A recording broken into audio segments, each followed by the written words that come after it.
The following is a presentation of the Broadband universe, brought to you in part by Vitruvi, the end-to-end GIS-based construction management platform that connects asset owners, operators, general contractors, and subcontractors for unmatched project control and collaboration. Manage every aspect of your telecommunications or utility infrastructure construction program with Vitruvi. Build faster, reduce costs, improve quality. Book your demo today on vitruvisoftware.com to see how we can help you build at scale. Hello, everyone, and welcome to another episode of the Broadband Universe podcast. I'm Craig Corbin, and it is a pleasure to welcome my guest today, Anthony Kewitsch, the CEO of Telescent, and Josh Snowhorn, CEO of Loophole. And guys, welcome. Thanks for being with me today. Yeah, thanks, Craig. Thanks for having us. Yeah, thank you. Absolutely. This is a big week as far as what has gone on. Of course, Telescent, the leading manufacturer of automated fiber cross-connects for data centers with a large-scale, low-loss, robotic patch panel solution. Loophole, a master-planned clean cloud communities, which take the guesswork out of data center development, uniquely addressing the scalability, connectivity, and cost efficiency challenges today's large-scale deployments. And of course, this week, the announcement, gentlemen, of the agreement for Telescent's automated interconnect system to be deployed at Loophole's Q-Loop fiber network and the Quantum Maryland data center campus. And a lot of excitement with that announcement. Anthony, let's start with you. Big week. Yeah, absolutely. Yeah, we're really excited to announce the deployment with Josh. We've been working with Josh probably for several years now since the inception, and really excited. He's got a great team. So I could mention a little bit about Telescent and our solution and maybe kick it off. Absolutely, thanks. So we automate the fiber layer of networks, which is really the basic infrastructure, the plumbing of all the internet connections. And we offer a solution to automate all of those fiber connections, actually using a robot. In back of me is actually one of our systems. You can't see the robot. It's behind the door there, but it allows all the interconnects to be managed through software now. So it extends what's called software-defined networking all the way down to the physical layer now. So the advantages of that are you can instantly now provision connections, and it gets rid of the human element. Because it's done manually today, anytime a person makes these connections, oftentimes the records are incorrect. So one of the big benefits of having a robot is everything is recorded exactly the way it is. So the inventory records are absolutely correct, and also things can be done instantly. So I know in the press release we talked a lot about some of the benefits, and one of those is really instant service provisioning. So you probably know if you need to get internet connected to your home, it could take a couple weeks because people are going out in trucks, for example, making connections. And for enterprises, it's even a larger, more involved process. So with something like the Telescent solution, services can be provisioned now in minutes. So it's really revolutionary. It gets rid of the truck rolls, the people, the errors, and that really long delay to turn up services. And as for cloud services nowadays, there's really a need to start provisioning that quickly. And we offer the system to support that. It seems as though, Anthony, that is sort of the holy grail when you talk about greater accuracy, phenomenal increase in the speed, and eliminating truck rolls. That is something that makes a huge impact on the bottom line of operations. And Josh, from your standpoint, let's talk about what this agreement will mean for the incredible development that's underway in Maryland. I mean, what Tony has created is really revolutionary. If you think about the scale of what we're doing at our campus in Maryland, it's we're 20 miles from Equinix Ashburn, the center of the internet, really, for interconnection. We're building a fiber ring that can accommodate 235,000 plus strands of fiber. It's the biggest medium haul fiber ring ever built. We're boring under the Potomac twice. Managing the interconnection of that scale of fiber optics, in addition to outside plant carriers who are all building into the campus, and a campus that can accommodate over 2.5 gigawatts of current today grid scale power. how do we deal with interconnection at that scale and do it rapidly? So Tony's solution allows us to, first of all, not hire a huge team of 24/7 interconnection folks, which would, in our case, be almost nonstop. Once the machines are pre-patched, our customers log into a portal and they provision their cross connects. They can deploy Tony's machines via Telescent into their data centers on the campus, but also down across campuses across Loudoun County, Prince William County, and then connect everything through seamlessly in one giant system. So you could have 20 buildings connected across the same fiber system, and they could do a cross connect simultaneously in 2 minutes without truck rolls. That's revolutionary. No doubt. And one of the things that I noted, a couple of the quotes in the release that stood out to me, you had said that you're going to be on track to enable one of the largest regional fiber network or backbones to ever be built with that automatic direct connectivity between Frederick, Maryland and the Northern Virginia ecosystem. And when you talk about processing cross connects in minutes rather than hours and days, that is a staggering change in what has been the norm. Talk about that. Absolutely. My history previously, I ran interconnection at CyrusOne for years, developed that platform there, and then I was employee number 6 and ran interconnection at Terramark. So I built Map of the Americas, which connects North and South America. I've dealt with endless calls for RxTX reversals, and just one cross connect will make a gigantic customer unhappy because they get frustrated in just trying to turn up a service. So if we can get rid of that and create this seamless sea change for interconnection, just the lack of phone calls in the middle of the night is just going to be wonderful right there. I should pay Tony a commission every time I don't have to take a phone call. That should somehow kick in. You're talking about life-changing differences here, and Anthony, from your perspective, I'm always intrigued with how concepts come into being. What was the genesis for this platform? Well, when I was looking at really how to automate connections, a lot of folks have tried over the years. So it's a problem that probably has stymied researchers for maybe 2 decades. And the fundamental problem is if you look at cables and interconnects, they essentially tangle. As people are plugging things in, disconnecting, you start having a real mess of disorganized cables that becomes a real problem after a few years. So it might look really good on day one, but after a few years, it's a big problem. So my background is physics, and there's an area of mathematics called theory of knots and braids. And it turns out that a fiber is essentially a mathematical strand. So we then developed a whole routing algorithm to enable a robot to physically move these strands without entangling. So it's a pretty neat breakthrough technologically based on mathematics. So the real innovation here is the software intelligence to drive this system based on this algorithm.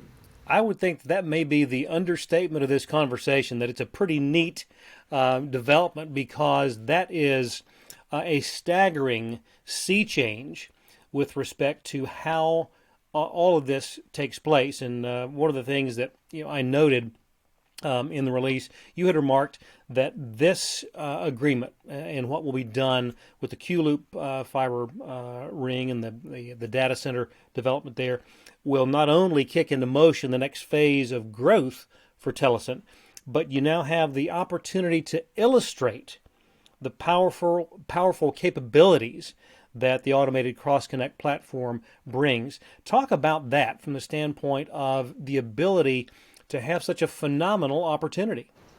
Yeah, well, what's so unique about what Josh is doing is it's a true greenfield build. So everything, one can take a clean slate and really engineer it to be fully automated. Nearly every other customer doesn't have that benefit. They have a legacy with millions of connections that are managed manually, where they're actually afraid to put new equipment in because they may disconnect live circuits in that process. So that, coupled with Josh being a real visionary, I mean, his team is amazing. We deal with several dozen customers, and by far Josh's team really sees the future and is embracing automation in a way that others have not yet. So having them really deploy first, it really sets the stage, I think, for the whole industry to slowly follow what Josh and his team are doing. They're really the trailblazers, and I think Josh is a real maverick in this area, doing things in the right way. I don't Absolutely. fly jets though, like Maverick. I need to work on that. You're watching the Broadband Universe podcast, brought to you by Lit Communities. Light up your community. You deserve better internet. By Vetro Fiber Map, radically simpler fiber management. By OnTrack, a proven leader in connectivity. And by Vitruvi, built faster, reduce costs, and improve quality. My guests today, Anthony Kewitsch, CEO of Telescent, and Josh Snowhorn, CEO of Quantum Loophole. And Josh, Anthony just mentioned the pioneering efforts that are going on with what's being built there in Maryland, and it really is amazing when we talk about the scale of the operation there. Talk about how that project in its whole. We've seen so much development nationwide with data centers. Where I am in Metro Atlanta, they are growing like mushrooms all around the area. But without question, what is being done there with the Q Loop is phenomenal. So it really came from our team's history and looking at what we developed. My team's comes from Terramark and Cyrus One, as I said, Apple, Microsoft, Facebook, you name it, we've come from there. Extreme telecom depth and extreme data center depth. And when we look at the context of what we could do as a team, we could have gone out and become another data center player. We could have gone out and raised lots of capital, infrastructure, kind of digital infra money now. There's a lot of Wall Street dollars still chasing that because we're sort of the thing that's still growing even with a real estate downturn. But we would have been a rubber stamp replicant of what everybody else is doing. And we viewed that as a commoditized play, meaning we'd have to spin up huge teams and staff. Those employees are expensive and difficult to get now. And we'd be competing with folks we know really well and going head to head and driving down price. So we looked at it as something, what do customers really need? Meaning data center, multi-tenants, hyperscalers, government, enterprise who are building their own sites. They need land, energy, water, and fiber optics. So we play in those elements of the data center business that we view as non-commoditized and beneficial to the community, take the guesswork and pain out of development and allow them to scale up rapidly. All those pieces are in play. All the power is ready to be delivered. The land is entitled. The big fiber's there. And we have, in our case, gray water that's treated sewage water to cool everything. So it's extremely sustainable, and we can replicate that in Chicago, Dallas, California as well. So we're pretty excited about that. You're talking about an equation that really does make life so much more simple for the people that you talked about, because even one component of that equation, getting energy, the power requirements that are needed are immense, and so I know that this will be received well. I'm always curious about the timelines that are in place for projects. Give us the anticipated completion date for this particular project. Well, the land is there, so we haven't had to complete that. That's luckily Mother Earth has given us the dirt. It's a former Alcoa aluminum smelter site, so it had all of the entitlement in place, and that was the big key. And we've gotten preliminary plat approvals and mass grading permits, and all that work is starting. But the real time delay is always going to be power these days, more than anything. So we have a 14-month deadline now to complete our first 1,000 MVA scaled substation yard. That's bringing transmission scale power from First Energy. We're not on Dominion system, which is, thank goodness right now. Honestly, we're not on their system, but it allows us to rapidly deliver mass scale transmission power and not distribution power. The next tail that wags the dog a bit is, of course, the fiber ring. It is the biggest fiber ring ever built, and it's built at a depth of 5 feet, which exceeds DoD Level 4 standards for securitization for government services. And we are 91 feet below the bedrock of the Potomac River. I'm watching a video right now of the boring machine getting ready to turn on, so that's my favorite thing every day. We're back reaming that at 24 inches and then 36 inches to pull these huge sleeves through that are similar to a gas pipeline, and then 34 2-inch interducts go inside of that. That deadline as well is around 13 to 14 months. So we have all these things that are working in lockstep to harmoniously create the biggest data center campus in the world and enable it with power and connectivity. This is so exciting when you talk about the fact that this truly is a revolutionary approach, both with what your organization has envisioned and the partnership now with Telescent. And Anthony, I know it has to be invigorating for you and your team to know the opportunity that you are now a part of. Talk about that, if you would.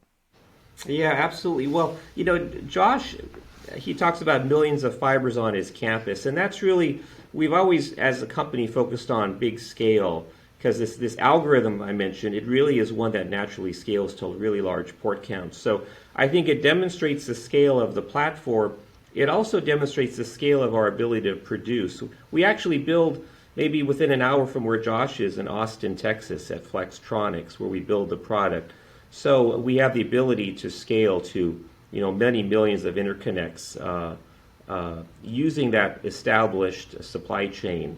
So it's really exciting. It proves out many things, the solution as well as our capability to really deliver at a large scale, which is so important for other customers down the road as well. Would you agree that this would be the ultimate showcase for your platform?